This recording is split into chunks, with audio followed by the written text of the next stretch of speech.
Hello दोस्तों, कैसे हो आप सब। मैं रोशन सिंह आप सबका स्वागत करता हूं आपके अपने खूबसूरत चैनल रोशन स्टडी पर। हम पढ़ रहे हैं मूल कंसेप्ट, और मूल कंसेप्ट में अभी तक हमने काफ़ी कुछ कवर कर चुके हैं। उसको हमेशा रिवाइज करते रहिए, उस पर क्वेश्चंस प्रैक्टिस करते रहिए। तो हमेशा वो रिवाइज रहने से कारण क्या होगा ना कि आपको बहुत ज़्यादा दिन तक वो याद रहेगा। उसके बाद जब सेकेंड रिवीजन कीजिएगा आप 1 या 2 महीना बाद, तो बहुत ही क्विकली रिवीजन कर सकते हैं। एक दिन में पूरा चैप्टर रिवाइज कर सकते हैं आप।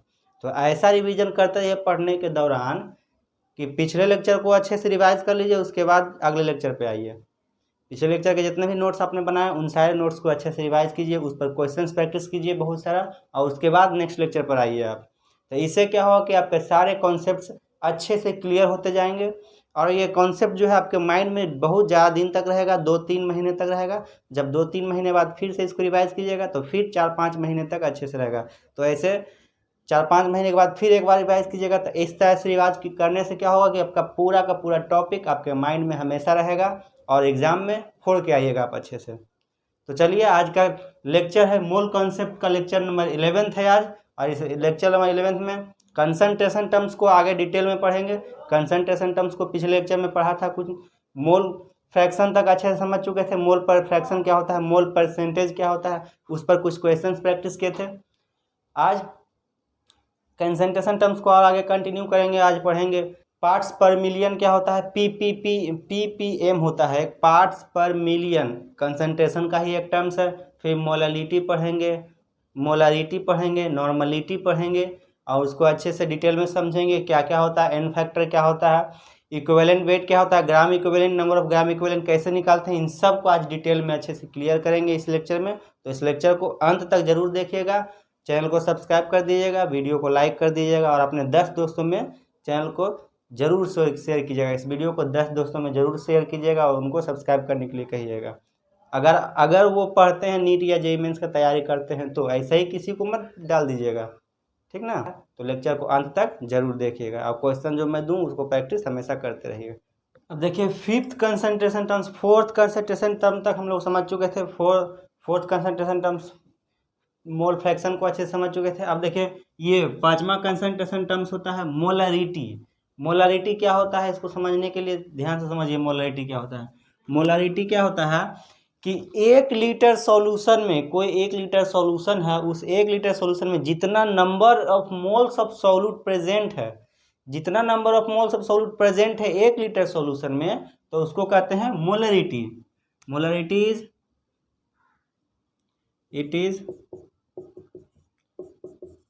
the number of moles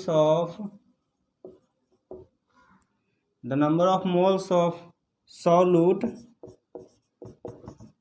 present in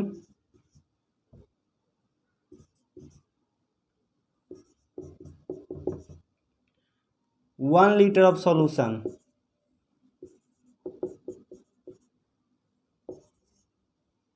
One liter of solution is called molarity. Molarity क्या होता है, ध्यान से समझिए। Molarity is the number of moles of solute present in 1 litre of solution.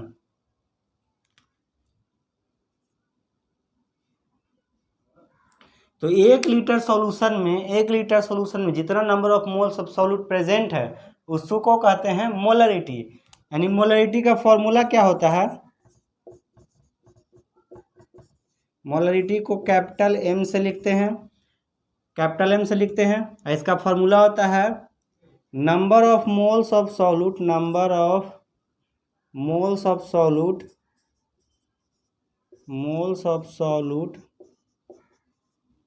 By volume of solution in litre. ये formula होता है molarity का। मोलरिटी का फॉर्मूला होता है number of moles of solute by volume of solution in litre. इसका देखिए, इसको कैपिटल एम से रिप्रेजेंट करते हैं, मोलरिटी को कैपिटल एम से रिप्रेजेंट करते हैं हमेशा। इसका जरा यूनिट देख लीजिए, इसका यूनिट क्या होता है, मोल पर लीटर, मोल पर लीटर। तो मोल पर लीटर इसका यूनिट होता है, इसको इसी मोल पर लीटर को ही मोलर कहते हैं, मोलल कहते हैं।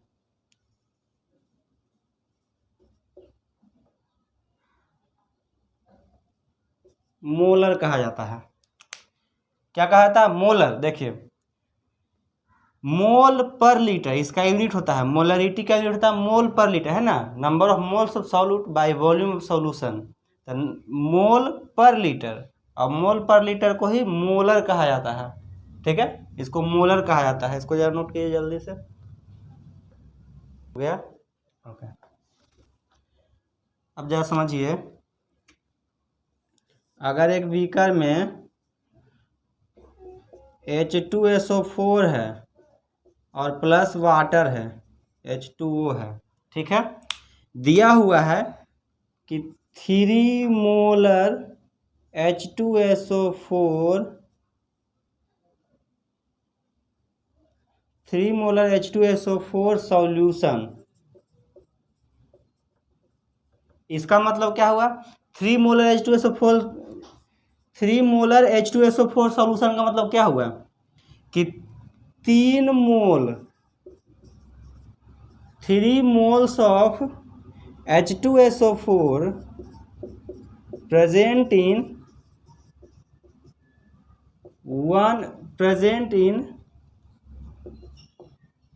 1 liter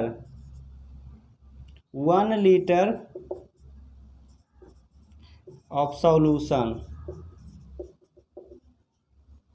1 लीटर ऑफ सॉल्यूशन। इसका मतलब 3 मोलर H2SO4 सॉल्यूशन में दिया हुआ है। इसका मतलब क्या हुआ कि 1 लीटर सॉल्यूशन में, अगर उस सॉल्यूशन से 1 लीटर को हम बाहर निकालते हैं तो उस 1 लीटर सॉल्यूशन में कितना मोल H2SO4 होगा, 3 मोल H2SO4 होगा। मान लिया कि 10 लीटर का एक बकेट है, 10 लीटर का एक बकेट है, और उस बकेट में H2SO4 सॉल्यूशन रखा हुआ है, भरा हुआ है 10 लीटर। अगर हम उस 10 लीटर वाले बकेट से 1 लीटर H2SO4 सॉल्यूशन को बाहर निकालते हैं तो उस 1 लीटर H2SO4 में कितना number of moles of H2SO4, actual में कितना number of moles of H2SO4 होगा प्रेजेंट, उसमें 3 मोल होगा। 1 लीटर सॉल्यूशन में 3 मोल H2SO4 प्रेजेंट होगा, तो इसको कहते हैं 3 मोलर H2SO4 सॉल्यूशन। ऐसे कहीं भी लिखा हुआ है, इसका मतलब हो गया कि उसका 1 लीटर सॉल्यूशन में 3 मोल प्रेजेंट है। 4 मोलर दे दिया जाए, 0.2 मोलर दे दिया जाता है, 0.2 मोलर HCl दिया जाता है, या फिर कुछ एसिड दिया जाएगा, तो क्या दिया जाएगा, मोलर के टर्म्स में दिया है। इसका मतलब कि 1 लीटर अगर सॉल्यूशन उसका निकालते हैं तो 1 लीटर सॉल्यूशन में उतना number of moles of solute present है। यानी कि देखिए, अगर हम H2SO4 और वाटर का जब सॉल्यूशन करेंगे तो जाहिर सी बात है कि वाटर सॉल्वेंट होगा और सॉल्यूट होगा H2SO4, क्योंकि H2SO4 कम अमाउंट में प्रेजेंट होगा। ज़्यादा अमाउंट में तो डाल नहीं सकते हैं वाटर में, ये डेंजरस हो सकता है।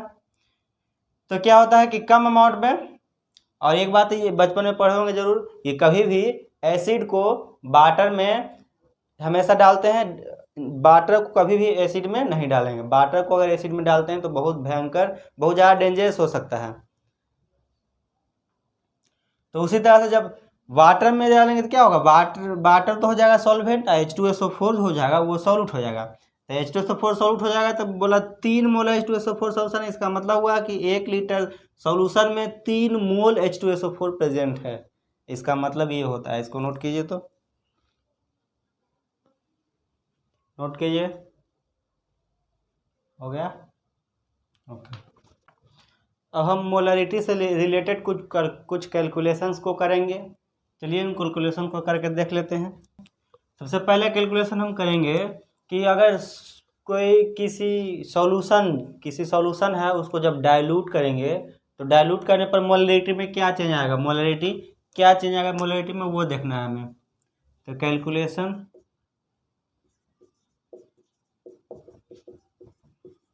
Calculation of molarity after dilution.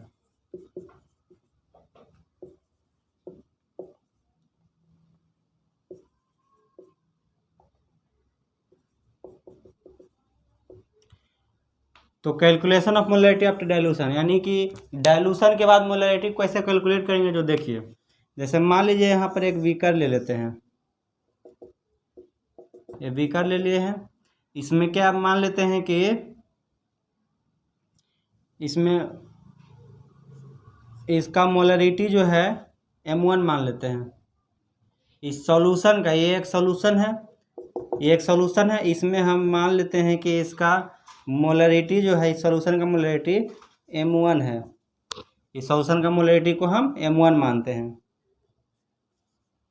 ठीक है। और इसका वॉल्यूम V1, इस मोलरिटी के वॉल्यूम जो है इसको V1 मानते हैं, इस सॉल्यूशन का जो वॉल्यूम है उसको V1 मानते हैं। अब मान लीजिए कि यहाँ से यहाँ से क्या डालते हैं, वाटर डालते हैं, H2O डालते हैं, क्योंकि वाटर डाइल्यूशन का मतलब क्या होता है, वाटर को डालना, किसी सॉल्यूशन में वाटर डालना ही डाइल्यूशन कहलाता है। तो वाटर डालते हैं, इस वाटर का जो वॉल्यूम मान लेते हैं V मान लेते हैं, इस वाटर का वॉल्यूम V मान लेते हैं। तो इससे एक नया सॉल्यूशन बनेगा,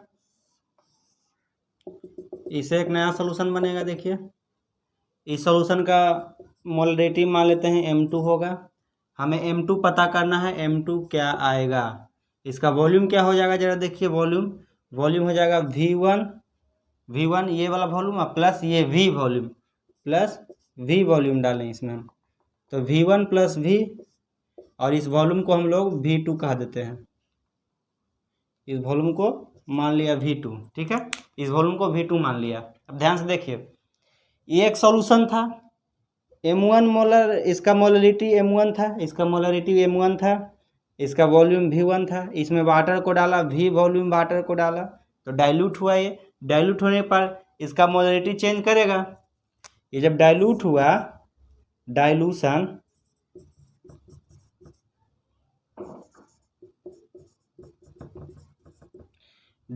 जब हुआ ये, तो डाइल्यूट होने के बाद इसका मोलरिटी चेंज हो गया, क्योंकि इस वॉल्यूम बढ़ा, इसका वॉल्यूम जब बढ़ा तो मोलरिटी खुद पर खुद चेंज होगा।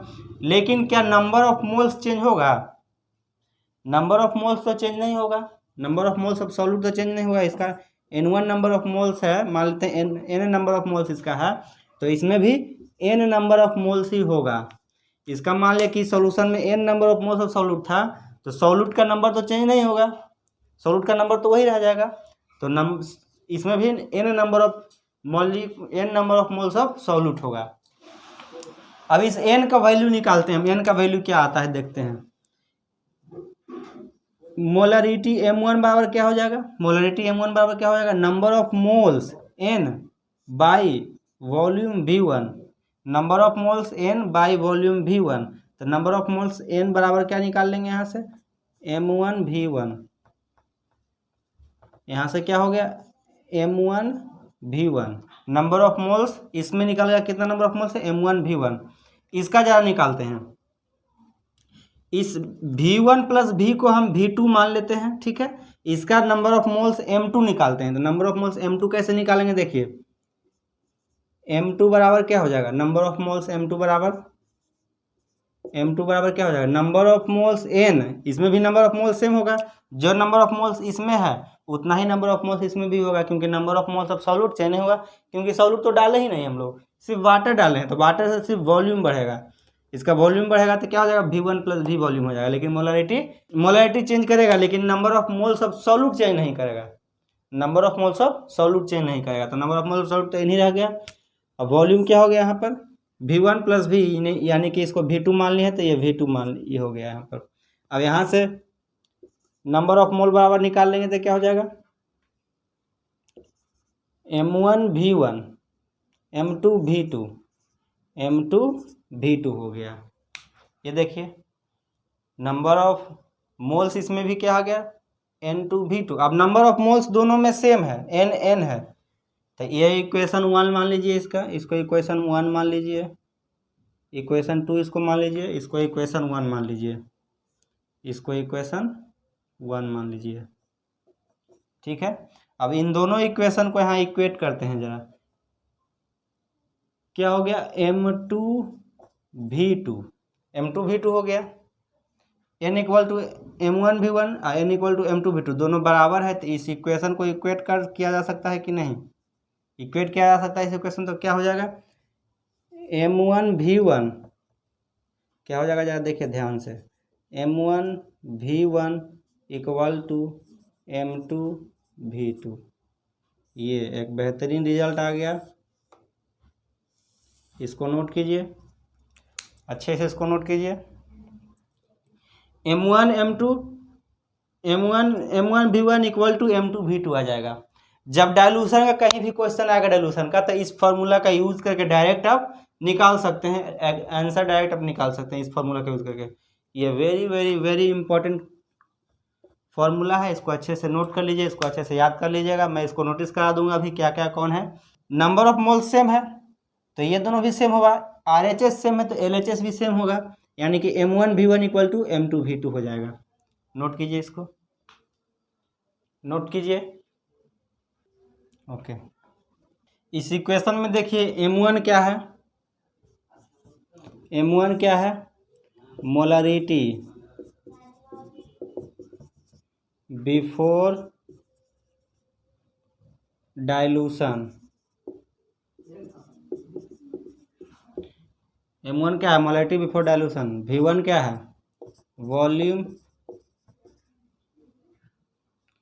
Volume before dilution, volume of solution before dilution.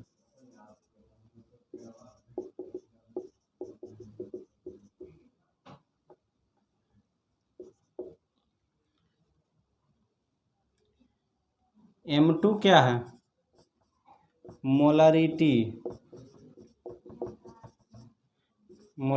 Of solution after dilution.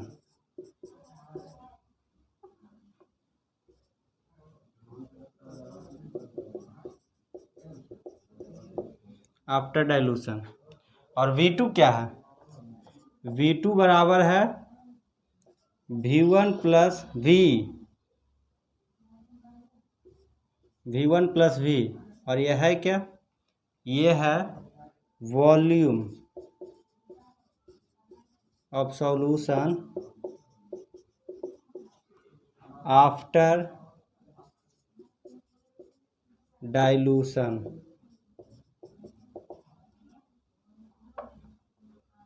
After dilution, ध्यान समझिए। ये V क्या है, V को आप नोट कर सकते हैं। V क्या है, V है volume of H2, volume of H2 यानी कि वाटर, वॉल्यूम ऑफ वाटर है VH2।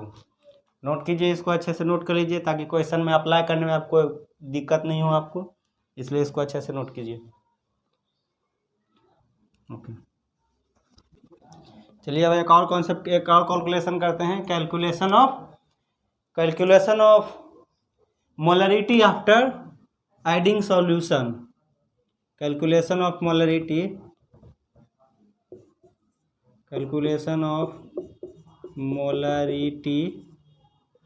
After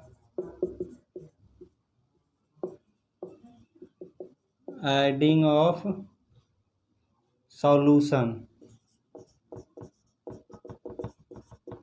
after adding of solution या आफ्टर मिक्सिंग ऑफ सॉल्यूशन बोल दीजिए इसको। मिक्सिंग ऑफ सॉल्यूशन यानी कि सॉल्यूशन में सॉल्यूशन को मिक्स करने पर मोलरिटी जो चेंज आएगा वो मोलरिटी क्या होगा निकालिए। जैसे कि एक बीकर यहाँ ले लीजिए, इसका मान लीजिए मोलरिटी है M1, इसका वॉल्यूम है V1। एक यहाँ से सॉल्यूशन ऐड करते हैं हमें, इसमें सॉल्यूशन जब ऐड कर रहे हैं, इस सॉल्यूशन का मोलरिटी है मान लेते हैं M2, इस सॉल्यूशन का मोलरिटी M2 है और वॉल्यूम मान लेते हैं V2 है। ठीक है, तो इसको ऐड करने के बाद जो सॉल्यूशन बनेगा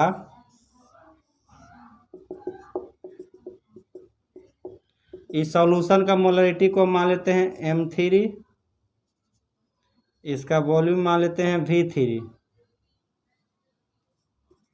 आपको निकालना है M3 क्या होगा, V3 क्या होगा, वो निकालना है। यानी कि M3 V3, M1 V1, M2 V2 के बीच आपको रिलेशन पता करना है।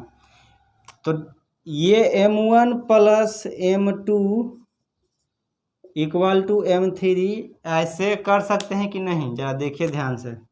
मोलरिटी में M1 plus M2 equal to M3 कर सकते हैं कि नहीं, कर सकते हैं, बताइए तो कर सकते हैं। M1 plus M2 equal to M3 ये नहीं किया जा सकता है, ऐसे बिल्कुल भी नहीं करेंगे, ऐसे बिल्कुल भी नहीं किया जा सकता। मोलरिटी कभी भी ऐड नहीं होता अल्जेब्रिकली मोलरिटी को कभी ऐड नहीं कर सकते हैं। इसको कैसे ऐड कर सकते हैं जो देखिए, जरा समझिए ध्यान से, ठीक है। इसको ऐड कभी नहीं किया जा सकता है डायरेक्टली, नोट कर लिया इस बात को। अब देखिए इसका नंबर ऑफ मोल्स N1 होगा, इसका मान लेते हैं नंबर ऑफ मोल्स N2 होगा। तो इसका नंबर ऑफ मोल्स क्या होगा, डाइल्यूशन करने से, कोई सॉल्यूशन को ऐड करने से नंबर ऑफ मोल्स चेंज करेगा क्या, इसमें नंबर ऑफ मोल्स चेंज नहीं करेगा। तो इसका नंबर ऑफ मोल्स कितना हो जाएगा, number of moles N1 plus N2, यानी इन्हीं दोनों नंबर ऑफ मोल्स के मिक्स होकर ये मोल आया ना, ये नंबर ऑफ मोल आया। तो इन दोनों में जितना नंबर ऑफ मोल्स होगा उतना ही नंबर ऑफ मोल्स इसमें भी होगा, उतना ही नंबर ऑफ मोल्स सब्सोल्यूट इसमें होगा। जितना नंबर ऑफ मोल्स सब्सोल्यूट इसमें प्लस इसमें होगा उतना ही नंबर ऑफ मोल्स सब्सोल्यूट नहीं इसमें होगा, बना होगा, क्योंकि इन्हीं दोनों नंबर ऑफ मोल्स सब्सोल्यूट इसमें आया है। तो ये सॉल्यूशन बना, उसमें N1 N2 number of moles solute ही होगा। अब यहाँ से N1 का वैल्यू निकालते हैं जरा। M1 बराबर क्या हो जाएगा, N1 बाई V1। तो यहाँ से N1 बराबर क्या निकाल लेंगे, N1 बराबर क्या आ जाएगा, N1 बराबर आ जाएगा M1 V1। उसी तरह से N2 अगर निकालना है हमें तो N2 बराबर क्या निकालेंगे, N2 बराबर क्या आ जाएगा, N2 बराबर आ जाएगा M2 V2। सिंपल इसी तरह से आ जाएगा। अब ये क्या आ गया,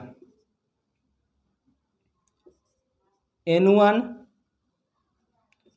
प्लस N2, ये दोनों, ये नंबर ऑफ मोल्स दोनों ऐड हुआ होगा तभी तो ये बना होगा, तभी तो ये बना होगा। इसका मान लेते हैं, इस नंबर ऑफ मोल्स को मान लेते हैं N3 नंबर ऑफ मोल्स हो गया। ये भी तो मिक्स होकर एक नंबर ऑफ मोल बना ना, तो ये N3 मान लेते हैं इसको। तो M3 बराबर क्या हो जाएगा, M3 बराबर क्या हो जाएगा, M3 बराबर देखिए number of moles N3 by volume V3। तो N3 बराबर क्या आ जाएगा, N3 बराबर क्या आ जाएगा, देखिए M3 V3, ये आ गया। इस इक्वेशन को इक्वेशन थर्ड मान लेंगे, ये तीसरा इक्वेशन बन गया। ये बन गया इक्वेशन 1, ये बन गया आपका इक्वेशन 2। अब इन तीनों इक्वेशन को इक्वेट कीजिए आपस में।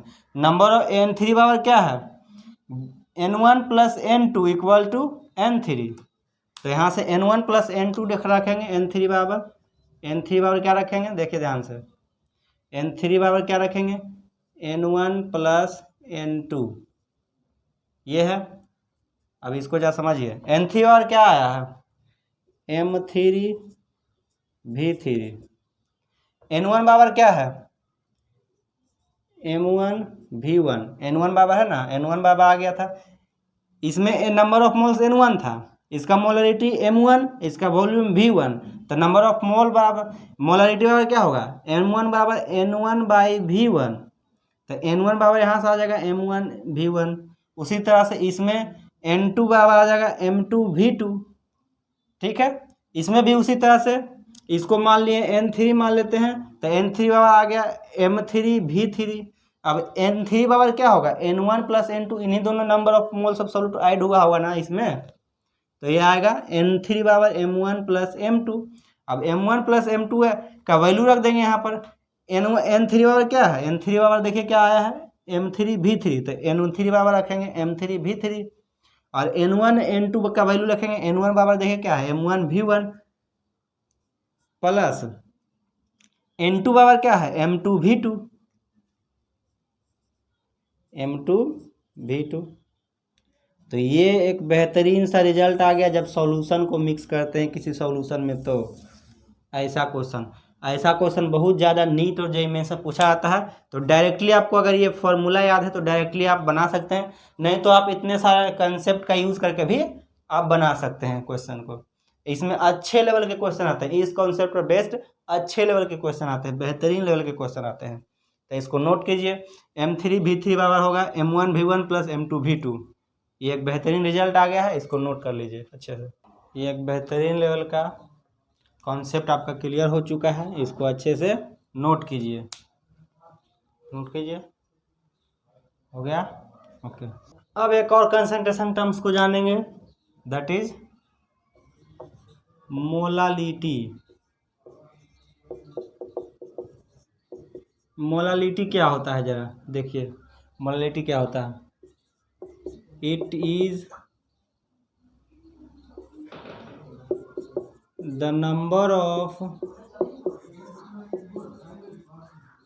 मोल्स ऑफ सॉल्यूट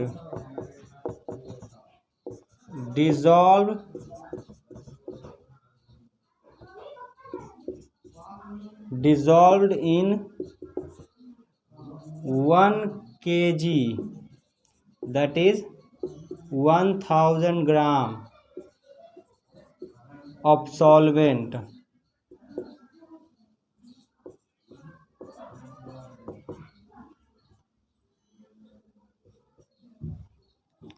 मोलारिटी क्या होता है जरा ध्यान से समझिए।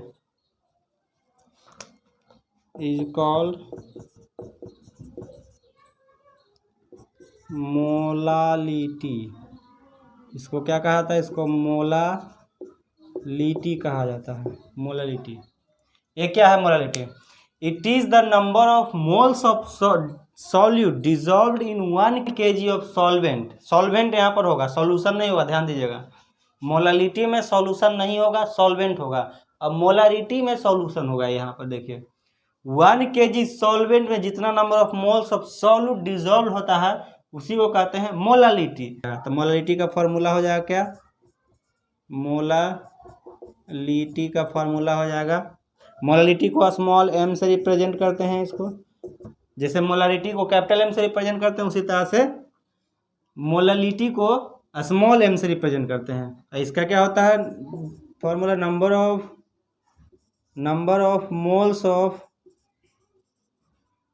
Of solute, number of moles of solute by wait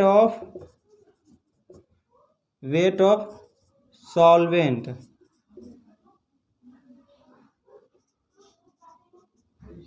in KG में लेना होगा यहाँ पर। तो ऐसे कर सकते हैं, इसको नोट कीजिए। इसका फॉर्मूला देखिए, इसका यूनिट देखिए क्या होता है। मोलालिटी का यूनिट जो होता है मोलालिटी का, मोल पर केजी। मोल पर केजी इसी को कहते हैं मोलल कहा जाता है इसको, मोलल।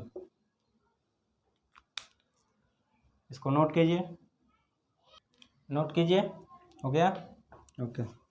अब जो 7वां कंसंट्रेशन टर्म्स है उसको कहते हैं PPP, यानी पार्ट्स पर मिलियन, PPM। इसको कहा जाता है पार्ट्स पर मिलियन, पार्ट्स पर million.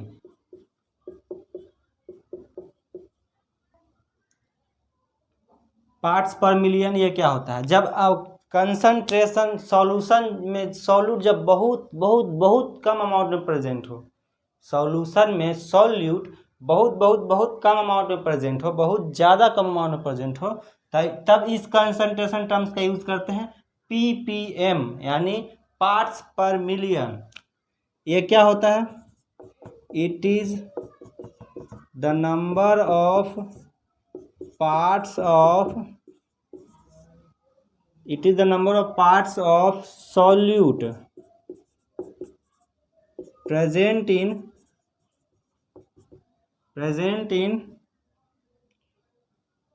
1 1 million parts of solution, 1 million parts of solution, यानी कि किसी सॉल्यूशन के 1 मिलियन पार्ट्स में जितना number of parts of solute present हो, जितना number of parts of solute present हो 1 मिलियन पार्ट्स ऑफ सॉल्यूशन में, तो उसको कहते हैं, तब इसका हम यूज़ करते हैं पीपीपी, यानी कि जितना number of parts of solute present हो 1 मिलियन पार्ट्स ऑफ सॉल्यूशन में, तो उसको कहते हैं पार्ट्स पर मिलियन। ठीक है। पीपीएम का मतलब क्या होता है, जरा देखिए, इसका फॉर्मूला कैसे लिख सकते हैं, मास of solute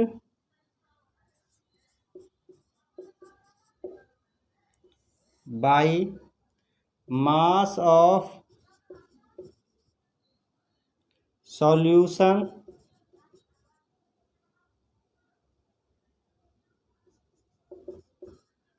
mass of solution into 10⁶, यही तो होता है 1 मिलियन। तो ये इसका फॉर्मूला निकल गया। ये देखिए,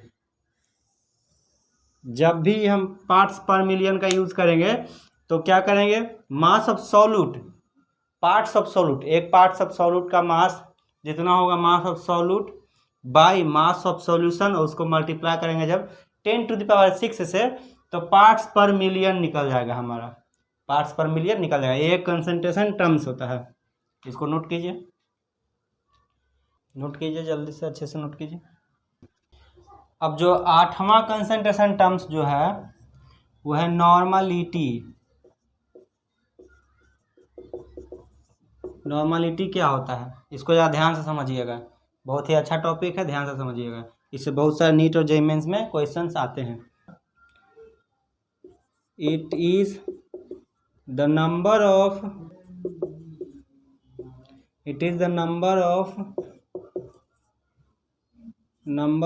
ग्राम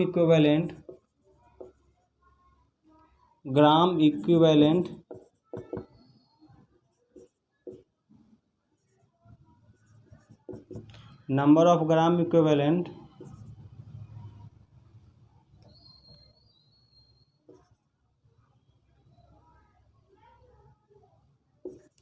of solute present in 1 liter of solution।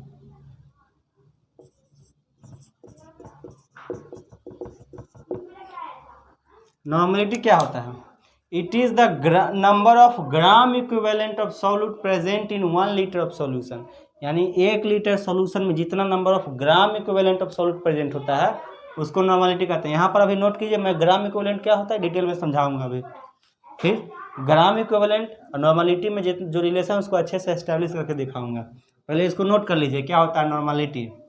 ये 8वां कंसंट्रेशन टर्म्स हो जाता है, it is the number of gram equivalent of solute present in 1 litre of solution, यानी 1 लीटर सॉल्यूशन में जितना number of gram equivalent of solute present होगा उसको कहेंगे नॉर्मलिटी, इज कॉल्ड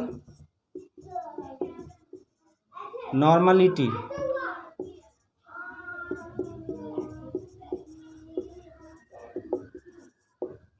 इसको नॉर्मलिटी कहते हैं। इसका फॉर्मूला लिख लीजिए,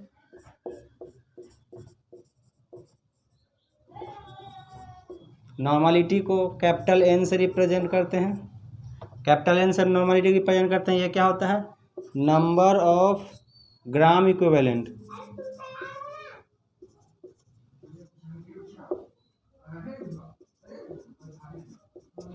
number of gram equivalent of solute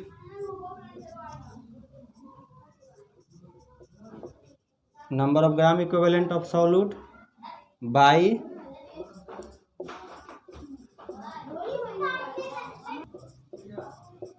Y volume of solution in litre. ये इसका फॉर्मूला हो गया। इसका यूनिट होता है, देखिए gram equivalent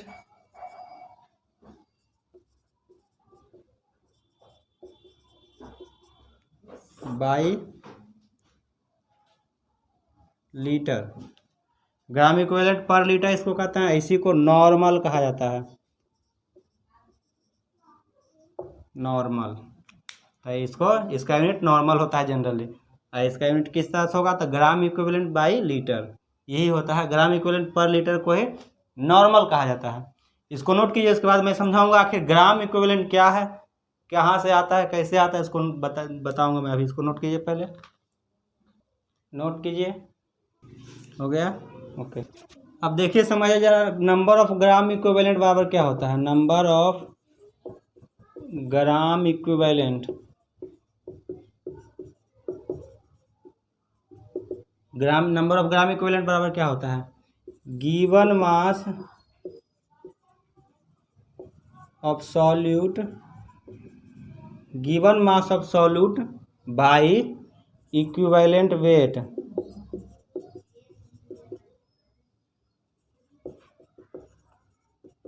equivalent weight of solute, ये होता है। Number of gram equivalent weight of solute निकालना है, number of gram equivalent weight of, number of gram equivalent of solute अगर निकालना है तो इसके बराबर होता है given mass of solute, given mass of solute by equivalent weight of solute. अब आपको पता होना चाहिए कि इक्विवेलेंट वेट क्या होता है, किसी सॉल्यूट का इक्विवेलेंट वेट कैसे निकाल सकते हैं। तो इक्विवेलेंट वेट बराबर होता है equivalent weight of solute, equivalent weight of solute बराबर होता है molar mass, molar mass of solute, molar mass of solute by, molar mass of solute by N factor of solute.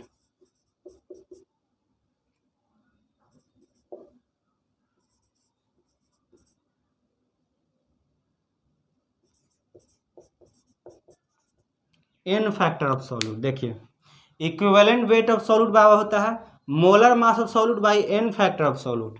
अब एन फैक्टर क्या होता है ये भी आपको पता होना चाहिए, ये भी मैं बताऊंगा। अभी मैं ऊपर से नीचे लेकर आ रहा हूँ ताकि अच्छे से आपको समझ में आ जाए। पहले निकालना है नॉर्मलिटी, नॉर्मलिटी कैसे निकालना है, तो नॉर्मलिटी निकालने के लिए नंबर ऑफ ग्राम इक्विवेलेंट पता होना चाहिए। नंबर ऑफ ग्राम इक्विवेलेंट कैसे निकालते हैं, तो number of gram equivalent of solute का फॉर्मूला होता है given mass of solute by equivalent weight of solute. अब इक्विवेलेंट वेट पता होना चाहिए, क्या होता है इक्विवेलेंट वेट, तो इक्विवेलेंट वेट ऑफ सॉल्यूट बराबर होता है molar mass of solute by N factor of solute. यानी कि मोलर, सॉल्यूट के मोलर मास में जब उस सॉल्यूट के एन फैक्टर से डिवाइड देंगे तो हमें निकल जाएगा इक्विवेलेंट वेट। और इक्विवेलेंट वेट को जब गिवन मास से सॉल्यूट से डिवाइड देंगे तो निकल जाएगा number of gram equivalent of solute, ठीक है। और उसके बाद नॉर्मलिटी का कैसे करेंगे, number of gram given mass of solute bye number of gram equivalent of solute by volume of solution कर देंगे तो नॉर्मलिटी निकल जाएगा। लेकिन एन फैक्टर हमें यहाँ निकालना है। एन फैक्टर आखिर क्या होता है, तो एन फैक्टर भी बहुत ही लंबा प्रोसेस है, उसको भी मैं अभी समझाऊंगा अच्छे से। जनरली एन फैक्टर जो होता है एसिड और बेस का निकाला जाता है। जनरली ज़्यादातर एसिड और बेस का एन फैक्टर निकाला जाता है, लेकिन कुछ आयंस है, कुछ ऐसे मॉलिक्यूल्स होते हैं जो आयंस में टूट सकते हैं, तो उन सारे मॉलिक्यूल्स का एन फैक्टर होता है। वो कैसे निकाला जाता है वो मैं अभी सिखाऊंगा आपको, ठीक है। तो एन फैक्टर अच्छे से निकालना सिखाऊंगा, पहले इसको नोट कीजिए, उसके बाद मैं एन फैक्टर आपको निकालना सिखाता हूँ आखिर। क्योंकि जब तक एन फैक्टर आप निकालना नहीं सीखेंगे आप इक्विवेलेंट वेट नहीं निकाल पाएंगे, और इक्विवेलेंट वेट नहीं निकाल पाएंगे तो नंबर ऑफ ग्राम इक्विवेलेंट नहीं निकाल पाएंगे, और नंबर ऑफ ग्राम इक्विवेलेंट नहीं निकाल पाएंगे तो नॉर्मलिटी कहाँ से निकलेगा। तो इसलिए एन फैक्टर आपको निकालना आना चाहिए, इसलिए मैं एन फैक्टर को अभी अच्छे से डिटेल में निकालना सिखाऊंगा। आयंस का एन फैक्टर निकालना सिखाऊंगा, आयनिक मॉलिक्यूल्स का एन फैक्टर निकालना सिखाऊंगा, एसिड का एन फैक्टर निकालना सिखाऊंगा, बेस का एन फैक्टर निकालना सिखाऊंगा। अभी एसिड और बेस का थोड़ा देख लीजिए क्या होता है। N factor of acid is called n factor of acid is called basicity. Basicity of acid. Basicity, n factor is called basicity of acid. n factor क्या कहते हैं? तो एसिड के बेसिसिटी को n फैक्टर कहते हैं. बेसिसिटी क्या होता है जरा ध्यान से समझिए. बेसिसिटी ही n फैक्टर होता है. तो कोई एसिड का बेसिसिटी n फैक्टर कहलाता है. बेसिसिटी क्या होता है ध्यान से देखिए.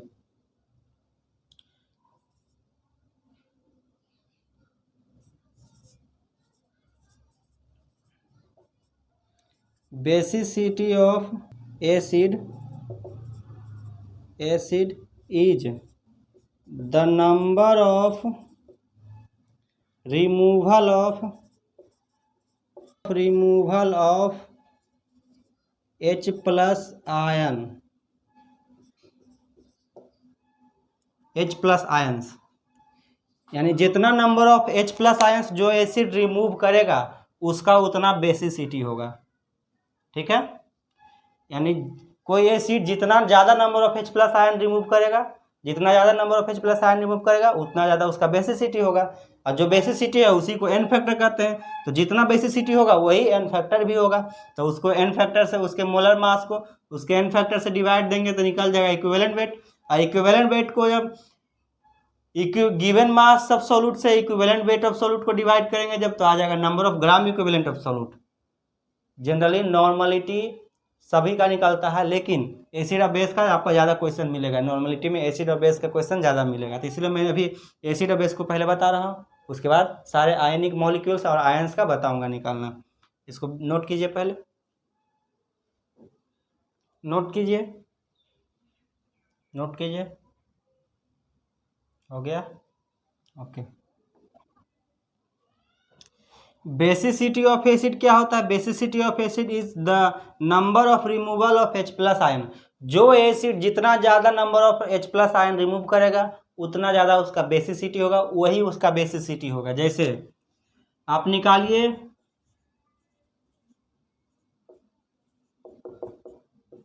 Basicity of the given acid HCl, B, H2SO4, C, HNO3, D,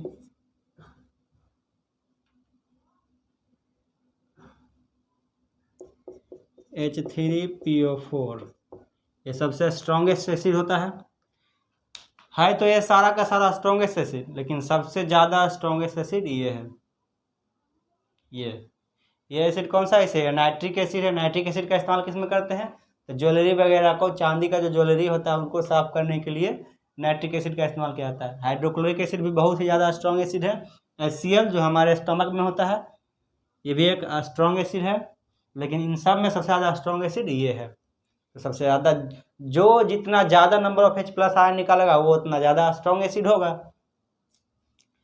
और ये क्या होता है? n फैक्टर ऑफ एसिड क्या होता है? Is called basicity of acid. Acid के बेसिसिटी को ही n फैक्टर कहते हैं. एसिड का n फैक्टर कहते हैं. अब बेसिसिटी क्या होता है? तो जो number of H plus ions जो होता है रिमूव H प्लस आयन्स का नंबर ही बेसिसिटी कहलाता है. तो बेसिसिटी निकालिए. HCl जो है वो कितना number of H plus ion remove करेगा? 1 H प्लस आयन रिमूव करेगा. तो इसका बेसिसिटी क्या हो जाएगा? बेसिसिटी ऑफ HCl इज क्या हो जाएगा? 1 हो जाएगा. और देखिए H2SO4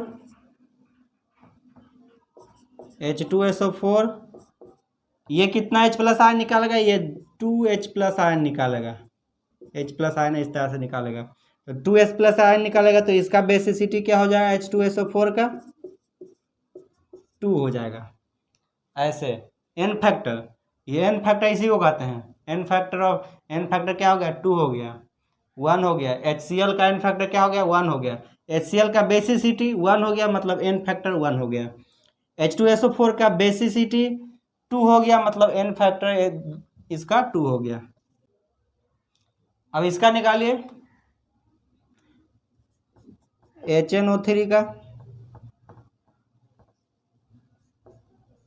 HNO3 नाइट्रिक एसिड का, ये कितना H प्लस आयन निकाला है, ये भी एक H प्लस आयन निकालेगा, तो इसका ही बेसिसिटी क्या हो जाएगा, इसका भी बेसिसिटी क्या हो जाएगा, 1 हो जाएगा। अब H3PO4 का देखिए, ये जो है परक्लोरिक एसिड, इसमें 3 H प्लस आयन निकालेगा, इसमें 2 H प्लस आयन निकाला, तो ये जो है H2SO4 जो है H3PO4 से कम स्ट्रॉन्गेस्ट है, लेकिन स्ट्रॉन्गेस्ट 2 भी है, लेकिन सबसे ज़्यादा स्ट्रॉन्गेस्ट एसिड ये होगा, क्योंकि इसमें 3 H प्लस आयन रिमूव हो रहा है, इसलिए इसका n फैक्टर भी 3 हो जाएगा। H3PO4 इसका n फैक्टर भी 3 हो जाएगा, इसका 3 n फैक्टर होगा। समझ में आ गया? बेसिसिटी इसी को n फैक्टर कहते हैं, इसी को क्या कहा था, n फैक्टर, n फैक्टर। तो बेसिसिटी या n factor of A given acid क्या हो जाएगा, तो इस तरह से निकाल सकते हैं, जितना ज़्यादा number of H plus ion निकालेगा उसका बेसिसिटी होगा या n फैक्टर होगा। नोट कीजिए, इसको नोट कीजिए, हो गया। n फैक्टर ऑफ बेस क्या होता है, n फैक्टर ऑफ बेस, यानी बेस का n फैक्टर क्या होगा, n फैक्टर ऑफ बेस बराबर acidity of base, acidity of base, base का एसिडिटी बराबर होता है n फैक्टर ऑफ बेस, यानी बेस के एसिडिटी को ही बेस का n फैक्टर कहते हैं। ठीक है, ध्यान याद रखिएगा। एसिडिटी क्या होता है, एसिडिटी ऑफ बेस, इसका मतलब क्या हुआ, एसिडिटी ऑफ बेस ये क्या होता है, it is the number of removal of, it is the number of removal of OH minus ion, जितना ज़्यादा number of OH minus ion जो बेस रिलीज करेगा, जितना ज़्यादा number of base OH minus ion जो बेस रिमूव करेगा, वो उतना ज़्यादा उसका एसिडिटी होता है। अब एसिडिटी को ही n फैक्टर ऑफ बेस कहते हैं। ठीक है, कुछ का n फैक्टर निकालिए जरा, कुछ बेस का, MgOH का होल ट्वाइस, CaOH का होल ट्वाइस, कुछ बेस है जिसका निकालिए जरा सा n फैक्टर, NaOH, जरा इन सब बेस का जरा एसिडिटी निकालिए था, एसिडिटी यानी n फैक्टर निकालिए था, n फैक्टर बराबर क्या होता है, acidity of base, acidity of base बराबर क्या होगा, तो ये MgOH का होल ट्वाइस जो है वो कितना OH माइनस आयन निकालेगा, 2 OH माइनस आयन निकालेगा, यानी कि इसका जो n फैक्टर हो जाएगा, इसका जो n फैक्टर हो जाएगा वो हो जाएगा 2, n फैक्टर क्या हो जाएगा, n फैक्टर 2 हो जाएगा इसका। ठीक है, नोट कीजिए, इसको नोट कीजिए, जल्दी से नोट कीजिए, पॉज करके नोट कीजिए वीडियो को। हो गया, ओके। जरा इसका निकालिए, CaOH का होल ट्वाइस, इसका भी n फैक्टर क्या हो जाएगा, n फैक्टर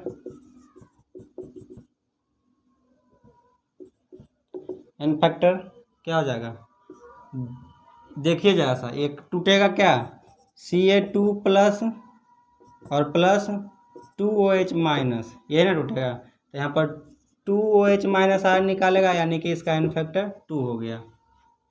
इसका देखिए, इसका जो निकालिए, ये कितना H प्लस आयन निकालेगा, ये एक ही H प्लस आयन निकाल, OH माइनस आयन निकालेगा, OH माइनस आयन ये एक ही निकालेगा, तो इसका एन फैक्टर जो हो जाएगा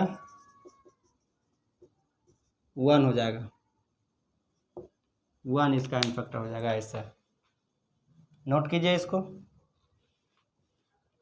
अब आप जरा इन सभी का इक्विवेलेंट वेट निकालिए। तो इक्विवेलेंट वेट बराबर क्या होता है, मोलर वेट या मोलर मास, कुछ भी लिखिए, एक ही बात है, molar mass by N factor.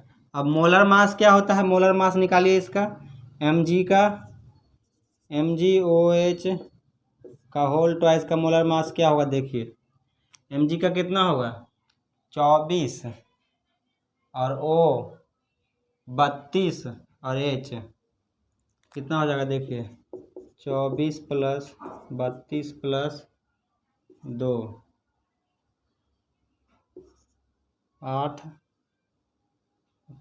5 2 3 2 5 इतना हो जाएगा मोलर मास। और एन फैक्टर कितना हो जाएगा इसका, देखिए 2H प्लस आर निकालेगा तो 2 हो जाएगा। ये हो गया इसका इक्विवेलेंट वेट। इक्विवेलेंट वेट क्या आ जाएगा, देखिए इतना, ये इक्विवेलेंट वेट आ गया इसका। Equivalent wait, number of gram equivalent निकालना है तो क्या करना होगा, जो दिया हुआ रहेगा मास सॉल्यूट का, यानी इसका मास जो दिया हुआ रहेगा, उसमें जब इससे क्या करेंगे, उसमें जब इससे डिवाइड कर देंगे तो क्या आ जाएगा, नंबर ऑफ ग्राम इक्विवेलेंट आ जाएगा। ये इक्विवेलेंट वेट आ गया, इक्विवेलेंट वेट आ गया। नंबर ऑफ ग्राम इक्विवेलेंट निकालना है तो given mass by equivalent weight, तो इक्विवेलेंट वेट ये आ गया, निकाल लिए इक्विवेलेंट वेट, निकाल लिए जब, तो नंबर गिवन मास से जब इक्विवेलेंट वेट में डिवाइड देंगे तो नंबर ऑफ ग्राम इक्विवेलेंट आसानी से आ जाएगा। ठीक है, अब इन दोनों को आपका होमवर्क है, इसको निकाल कर इक्विवेलेंट वेट निकाल कर देखिए। ठीक है, नोट कीजिए इसको। अब हम एन फैक्टर निकालना सीखेंगे। आयनिक कंपाउंड का एन फैक्टर कैसे निकालते हैं, आयनिक कंपाउंड का N factor,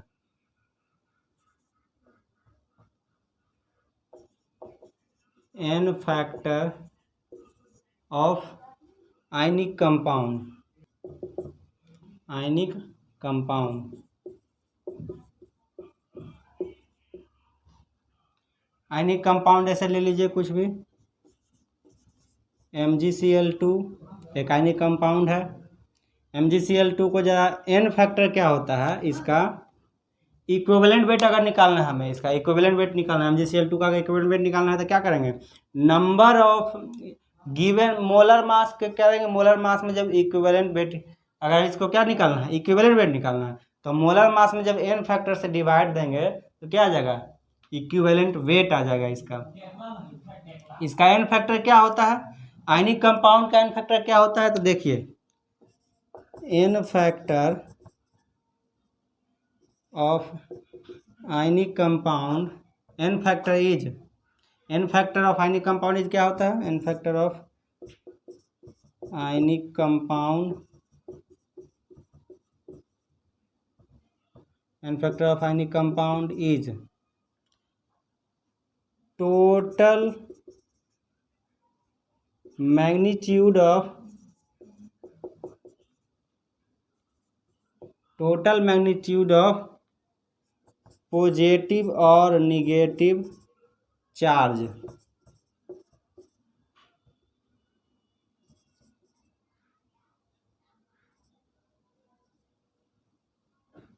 charge on ionic compound.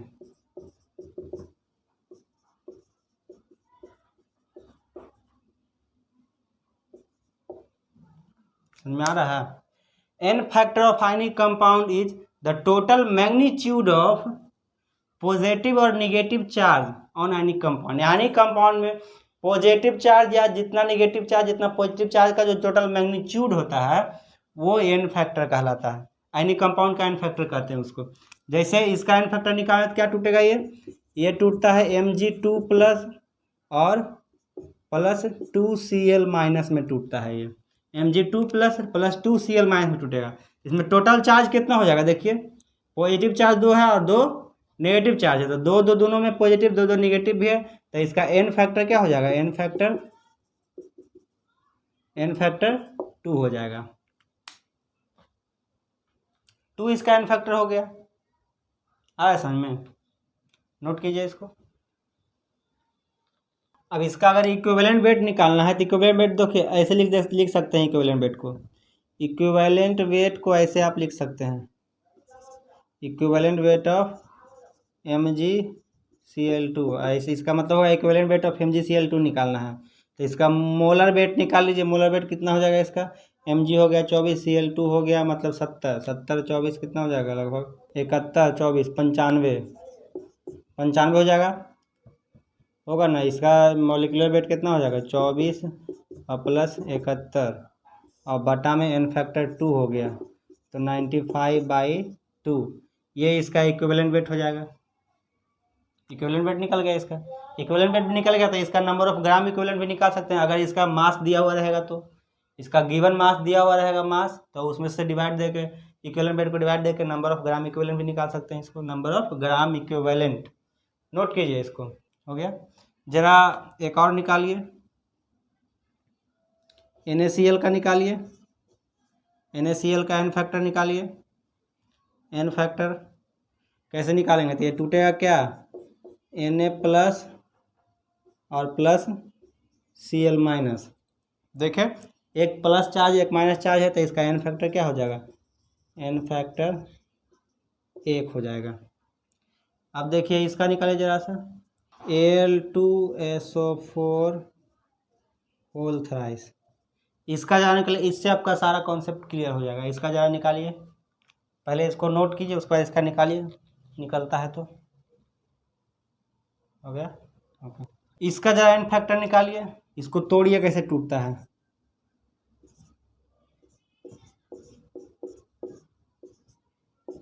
इतना बड़ा मैं इसलिए लिखता हूँ सिर्फ कि कोई छोटा से छोटा मोबाइल में भी देख रहा है ना, तो उसको साफ साफ नजर आ जाए। Al2SO4 होल थ्राइस, ये टूटेगा किस कैसे, देखिए इसको तोड़ना है, 3Al 2Al3 प्लस और प्लस, ये जब टूटता है तो बनता है 2Al3 प्लस और plus 3SO4 2 minus, 3SO4 2 minus में टूटता है। इस पर टोटल चार्ज कैलकुलेट कीजिए, इस पर टोटल चार्ज कितना है, 6 प्लस है 3 इंटू 2 6, इसमें भी टोटल चार्ज कितना है 3 इंटू 2 6, तो इसका n फैक्टर क्या हो जाएगा, n factor of Al2SO4 whole thrice का क्या हो जाएगा 6, n फैक्टर इसका 6 हो गया। अब इसका मोलर वेट निकालिए, इसको 6 से डिवाइड दीजिए तो क्या आ जाएगा, इसका क्या आएगा, इसका इक्विवेलेंट वेट आएगा। इक्विवेलेंट वेट अब है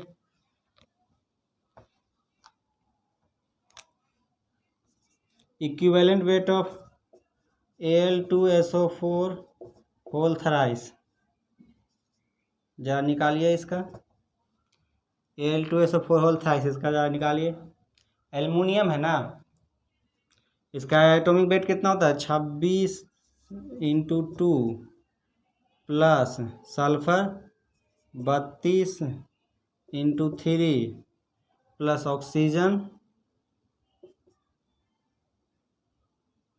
16 इंटू 3 इंटू 12, ये आ जाएगा इसका टोटल एटॉमिक वेट। इसको 6 से डिवाइड दीजिएगा तो ये क्या आ जाएगा, इसका इक्विवेलेंट वेट आ जाएगा।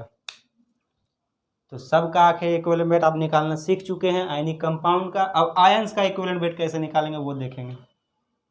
नोट कीजिए इसको, नोट कीजिए, नोट कीजिए। इसका 27 होता है,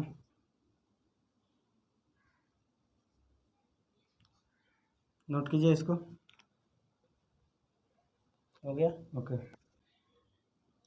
n factor of ions, ions का n फैक्टर कैसे निकालेंगे, n factor of ions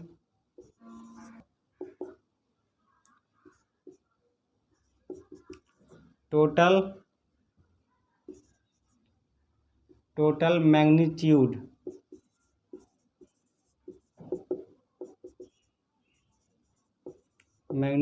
of charge on ion. जैसे Na+ आयन का एन फैक्टर क्या हो जाएगा, Na+ आयन का एन फैक्टर क्या हो जाएगा, देखिए जरा सब 1 हो जाएगा, क्योंकि टोटल चार्ज इसमें क्या है +1 है तो 1 होगा। इसका इक्विवेलेंट वेट निकालेंगे तो equivalent weight of Na+ ion का कितना हो जाएगा, इसका 30। इस आयन का वेट कितना होगा 23/1, यानी कि 23 इक्विवेलेंट वेट ही होगा इसका, 23 इक्विवेलेंट वेट होगा। उसी तरह से Mg2+ का एन फैक्टर क्या हो जाएगा, एन फैक्टर क्या हो जाएगा Mg2+ का 2 हो जाएगा। Ca2+ का भी एन फैक्टर क्या हो जाएगा 2 हो जाएगा। Al3+ का एन फैक्टर क्या हो जाएगा 3 हो जाएगा। तो जितना ज़्यादा मैग्नीट्यूड ऑफ चार्ज होगा, magnitude of charge on ion, वही उसका एन फैक्टर होगा आयन का। ठीक है, अच्छे से समझ आ रहा है, एकदम क्रिस्टल क्लियर हो गया है। नोट कीजिए इसको, हो गया। निकालिए जरा इक्विवेलेंट वेट ऑफ PO4 3-, इसका जरा निकालिए तो इक्विवेलेंट वेट इसका निकालिए तो जरा। क्या होता है, फास्फोरस है, फास्फोरस का कितना होता है 31 प्लस इसका एटॉमिक वेट ऑक्सीजन का 16×4 कितना हो गया 95 होगा। ये मॉलिक्यूलर वेट हो गया। इसका एन फैक्टर कितना हो जाएगा, N factor total magnitude of charge, negative charge कितना है 3, तो हम एन फैक्टर कितना हो जाएगा 3। इसको 3 से डिवाइड देंगे तो ये कितना हो जाएगा, ये जो भी आएगा आपका पॉइंट में वो इक्विवेलेंट वेट आ जाएगा आपका। तो ऐसे इक्विवेलेंट वेट आप निकाल सकते हैं, नोट कीजिए इसको। अब देखिए नंबर ऑफ ग्राम इक्विवेलेंट निकालने का एक डायरेक्ट फार्मूला कैसे होता है, जो देखिए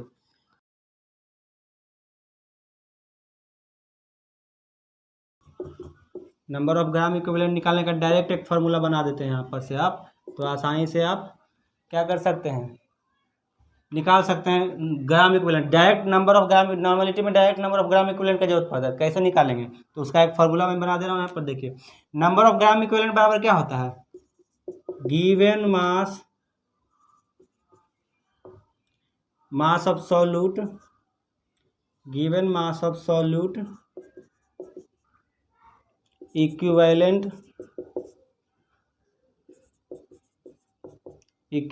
वेट ऑफ सॉल्यूट, यही तो होता है।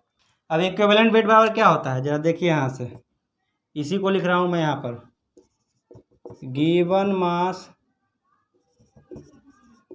सॉल्यूट बराबर नहीं लिखता हूँ, given mass by equivalent weight को क्या लिख सकते हैं, इक्विवेलेंट वेट को क्या लिख सकते हैं, मोलर मास और by N factor,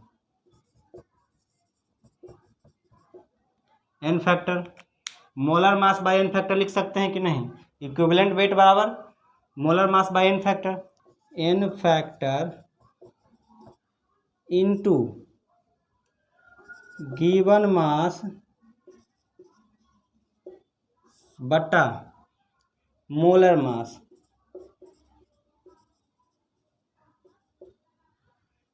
N factor into given mass बटा मोलर मास। ये गिवन मास बट्टा मोलर मास ये है क्या, गिवन मास बाई मोलर मास है क्या, नंबर ऑफ मोल्स ही तो है ये क्या है, नंबर ऑफ मोल्स है। तो ये बराबर हो जाएगा क्या, N factor into number of moles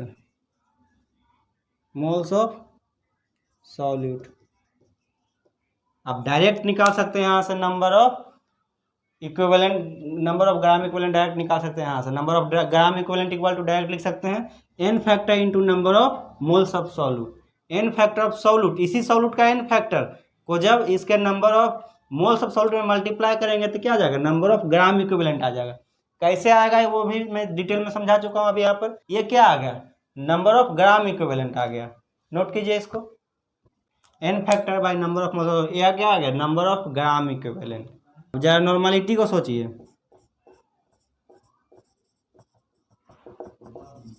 normality बराबर, याद कीजिए मैंने क्या बताया था, नॉर्मलिटी बराबर यहाँ से बस इसमें जस्ट लीटर से डिवाइड कर देंगे, N factor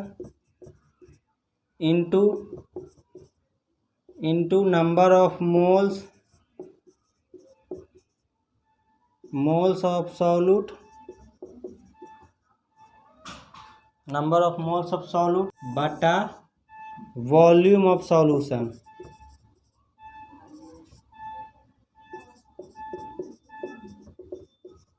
in litre.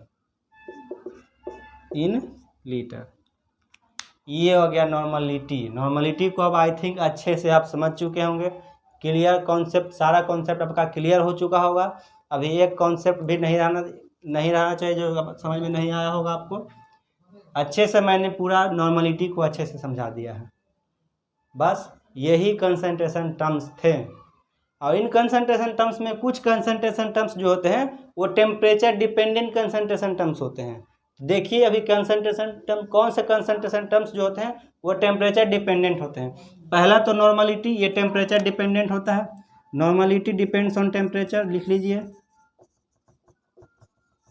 Normality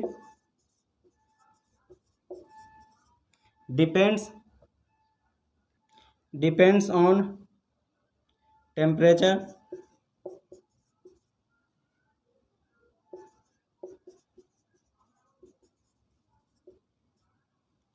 normality depends on temperature, ये भी लिख लीजिए, नॉर्मलिटी टेम्परेचर पर डिपेंड करता है। मोलारिटी भी टेम्परेचर पर डिपेंड करता है। Molarity also depends on temperature, molarity भी टेम्परेचर पर डिपेंड करता है। अभी मैं और लिखाऊंगा जो टेम्परेचर पर डिपेंड करता है कंसंट्रेशन टर्म्स, इसको ये सब नोट कीजिए। अब कंसंट्रेशन टर्म्स पूरा खत्म हो चुका है, नोट कीजिए इसको। देखिए मोलारिटी भी डिपेंड करता है, वॉल्यूम परसेंट भी टेम्परेचर पर डिपेंड करता है, वॉल्यूम परसेंट। फिर मास बाई वॉल्यूम परसेंट भी टेम्परेचर पर डिपेंड करता है। एक स्ट्रेंथ हो गया,